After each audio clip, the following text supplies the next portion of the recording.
ले जाओ, लेकर के आओ। तो बेचारे वक्ता अपनी पोथी लेने के लिए राज दरबार दोबारा लौट करके गए तो सबसे पहले राजा की बेटी मिली। बेटी ने व्यास जी को प्रणाम किया, बोले आप इतनी बढ़िया मधुर कथा सुना करके गए महाराज, मेरा तो जीवन परिवर्तित हो गया आपकी कथा सुन करके। तो व्यास जी ने पूछ लिया, बोले बेटी तुमने क्या सुना कथा में? बोले मैंने तो आपकी कथा में सुभद्रा को अपना गुरु बनाया। बोले मैंने सुभद्रा से सीखा कि सुभद्रा अर्जुन से प्रेम करती थी और इस कारण वो अर्जुन के साथ में भाग गई। तो मैंने आपकी कथा से सीखा कि भाई अगर मैं भी अगर किसी से प्रेम करूं, माता पिता राजी ना हो तो मैं उसके साथ भाग जाऊंगी। मैंने आपकी कथा से सीखा। व्यास जी बोले यही सीखने को मिला और कुछ नहीं सीख पाई मेरी कथा से? बोले हमारे काम का यही था आपकी कथा में, इसको कहते हैं दुराचरण। ब्राह्मण देवता थोड़े और आगे गए तो राजा का बेटा मिला। राजा के बेटे ने कहा महाराज आपने ऐसी कथा सुनाई, मेरे मन में एक संशय था, वो संशय दूर हो गया।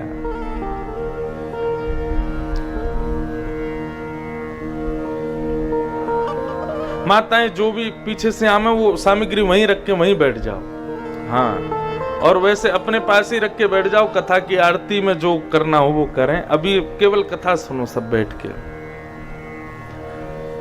तो वक्ता आगे गए तो बेटा मिला राजा का।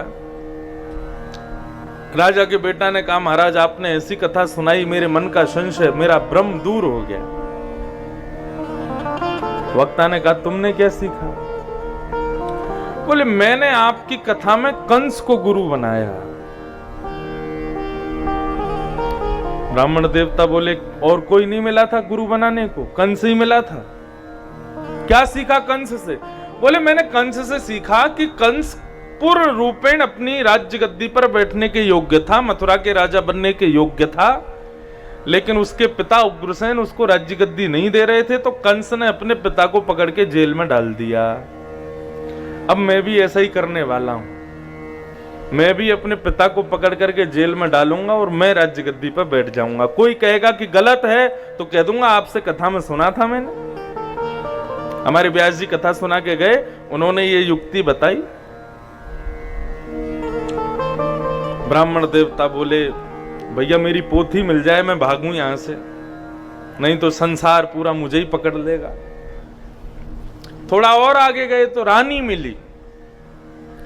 रानी ने प्रणाम किया, बोले महाराज आप ऐसी मधुर कथा सुना के गए, हमने आपकी कथा में द्रौपदी को अपना गुरु बनाया। अच्छा क्या सीखा द्रौपदी से? बोले हमने द्रौपदी से सीखा कि द्रौपदी पंच कन्या है। भागवत में शास्त्रों में पंच कन्याओं का वर्णन किया जिनको प्रातःकाल उठकर के स्मरण करने से दिन शुभ होता है, उनमें से एक है द्रौपदी। तो द्रौपदी पंच कन्याओं में आती है, उसको प्रातः स्मरणीय कहा गया। किस लिए? क्योंकि उसके 5 पति थे। तो हमने आपकी कथा में द्रौपदी को गुरु बना करके सीखा कि एक अकेले राजा को पति मान करके उसकी सेवा करने में सुख नहीं मिल रहा है, इसलिए अब हम भी 2-4 ब्याह और करने वाली हैं। 2-4 पुरुषों का संग करेंगी। कोई कहेगा कि गलत कर रहे हो तो कह देंगे हमारे व्यास जी ने हमको कथा में सुनाया था। व्यास जी के हाथ पांव कांपने लगे, बोले मैं कहां फंस गया, कैसों को कथा सुनाई मैंने। अंत में पोथी ढूंढते ढूंढते जब राजभवन के मुख्य दरबार में पहुंचे तो राजा बैठा था। राजा ने कहा आइए आइए आइए स्वागतम, आपकी पोथी यहीं रखी है मेरे पास। ब्राह्मण देवता ने प्रणाम किया, बोले महाराज आप बहुत बढ़िया कथा सुना करके गए, हमको बहुत बढ़िया बात बताई आपने कथा में। व्यास जी बोले आपने क्या सीखा? राजकुमार राजकुमारी और रानी की बात सुनकर के तो मेरा मन विचलित हो गया, कम से कम एक ने तो अच्छी बात सीखी हो कुछ। आप बताइए आपने क्या सीखा? तो राजा ने कहा महाराज मैंने आपकी कथा में दुर्योधन को अपना गुरु बनाया। बोले दुर्योधन से आपने क्या सीखा भैया? बोले दुर्योधन से हमने ये सीखा कि भगवान कृष्ण शांति दूत बनकर के गए कौरवों के पास, और कौरवों से जाकर के भगवान ने कहा कि भैया पांडवों को 5 गांव दे दो, बस युद्ध करने की जरूरत नहीं है। लेकिन दुर्योधन ने स्पष्ट कह दिया, सुच्चग्रैव न दास्यामि बिना युद्धेन केशव। हे केशव, सुई के नोक के बराबर भी जमीन में बिना युद्ध के नहीं दूंगा। मैंने दुर्योधन से सीखा कि उसने बिना युद्ध के सुई के नोक के बराबर भी जमीन पांडवों को नहीं दी।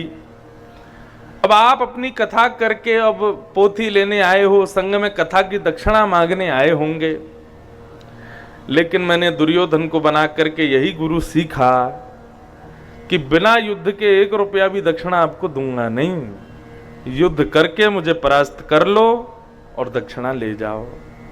इसको कहते हैं दुराचरण। ऐसे व्यक्ति, अब भागवत में कथा तो कंस की भी है, कृष्ण की भी है, भागवत में कथा शिशुपाल और दंतवक्त्र की भी है। ऐसा थोड़ी है कि कभी कभी रावण का भी यश कहीं सुनाया जाए तो इसका मतलब ये थोड़ी है कि रावण की कथा में, भागवत की कथा में, राम कथा में रावण का प्रसंग कहा गया तो इसका मतलब रावण श्रेष्ठ है। इतना विवेक तो हमारे भीतर होना चाहिए कि हमको किससे सीखना है और क्या सीखना है। दुराचरण करने वाला व्यक्ति पापी होता है। तो ऐसी बात मन में आती है, क्या व्यक्ति को इतना विवेक नहीं है कि वो आदमी को देख करके ये नहीं समझ पाता कि इसका आचरण मुझे करना चाहिए कि नहीं? तो भागवत के सानिध्य में आने वाले श्रोताओं को भागवत की विवेक प्रदान करती है कि किसका आचरण करना चाहिए, किसका नहीं करना चाहिए। भागवत ये विवेक हमें प्रदान करती है।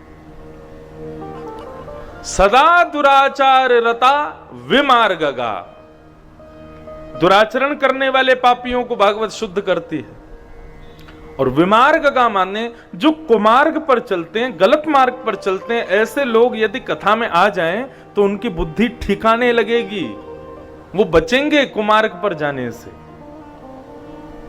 और क्रोधाग्नि दग्धा कुटिलश्च कामिनः, क्रोधाग्नि दग्धा, हाँ भैया पीछे कुछ व्यवस्था करवाओ।